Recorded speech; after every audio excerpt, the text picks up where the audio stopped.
4 bolts. We cut that section of the frame out, welded a new section in. It's got real brackets. That bolt there, that bolt there. Kyle tigged them. Would you just look at it? So now the tranny comes in and out. It's been resealed. We can move on finally. We can go back to the to-do list.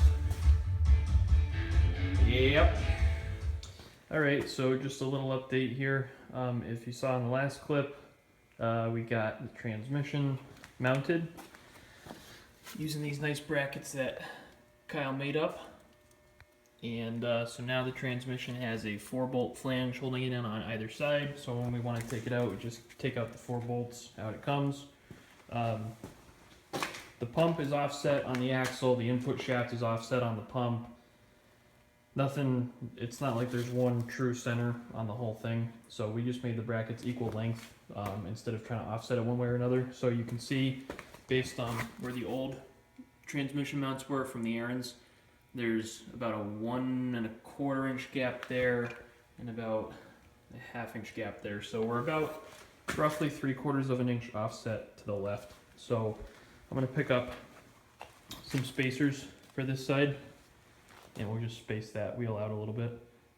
But today what I did is just remove the radiator, very simple, 2 bolts, which gives us access to the back of the dash. And one thing that this tractor is going to have is gauges. It's going to have a water temperature gauge, which the John Deere 330 originally would have had. It's going to have a coolant, or yeah, the coolant temperature, oil pressure. Right now we just have a low oil pressure light on the dash, which is what the Deere had originally, but I'd like to see what it's actually making. And also we're going to have a hydraulic oil / transmission temperature gauge. Now obviously there's no room on the dash. I have seen people put them up here before, but that's a little crowded looking in my opinion. We're going to retain the hour meter in the lower left there. So these are some pieces that I just got done cutting out of cardboard to use to make a gauge pod. So essentially what it's going to look like when it's done is there's going to be 3 gauges going across the bottom of the dash like that. We may also put in extra switches or something like that because there is going to be a considerable amount of room there. So I cut those pieces up. Now we're going to trace those onto the sheet metal and use that to weld it up, and then those are going to get bolted to this intermediate flat section of the dash there.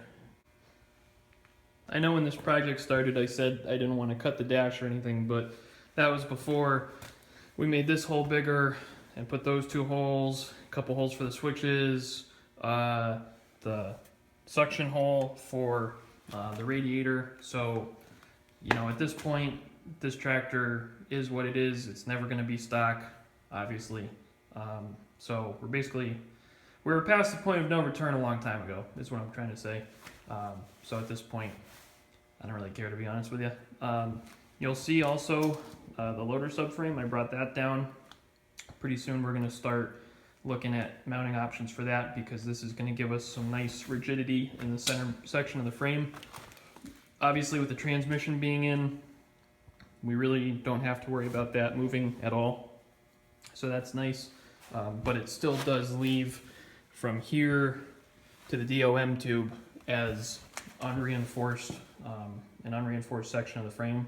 So I'm kicking around the idea of running a piece of angle iron or something across the footboard holes, because I believe that would clear the tranny filter. So that would be a nice cross member, but we'll see. I don't want to just go adding stuff for the hell of it. You know, the one thing to remember with this tractor is you're putting 10 pounds of shit in a 5-pound bag. So you really have to think about what you're going to do before you do it, and think about how what you're doing affects the rest of the project, just because space is such a premium.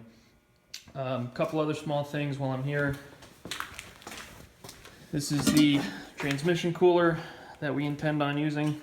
It fits, it's going to be on the opposite side, but you still get the idea. It fits over the radiator very nicely.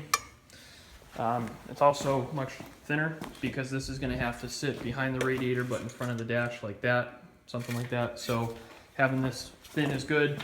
Previously, we were going to use this one, which the core itself is comparable thickness to the larger one. However, you can see it sticks out quite a bit further.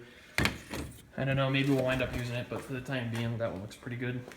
And then the last thing, this is a Kawasaki fan shroud that I was able to get from work for a liquid cooled Kawi application, obviously. And this fits the fan on the Yanmar like perfect.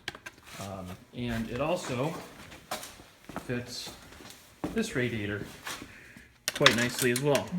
It is going to require, let's get it situated here, it is going to require some modification, but then again, what hasn't?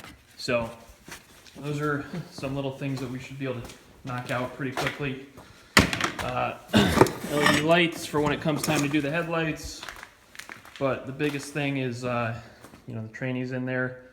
This gauge pod is low on the list of priorities, but it's kind of one of those things where the time to do it is now when this is all exposed, because we put this thing back together and then we're like, hey, let's put gauges in it. That's poor planning on our part and just bad timing in general. So anyway, this is what I came up with. Maybe I'll shoot a quick clip if I can get these taped up. I gotta get some duct tape or something that'll hold them. But anyway, that's all I got. All right, so here's the finished CAD, which of course stands for Cardboard Assisted Design mock-up. So that's how it's going to sit against the dash. And we'll look down on it like this. We'll have coolant temp, oil pressure, trans temp. I don't know if that'll be the order. I just wrote them in there. And then there will be little flanges across here that stick in probably about an inch or so, and those are going to have bolts welded on them that are going to stick out and go into the dash. So when we need to remove it, we just remove the 4 nuts on the back side and that'll pull it in. So now we got to give this to the fabrication department, aka Kyle, and take it up.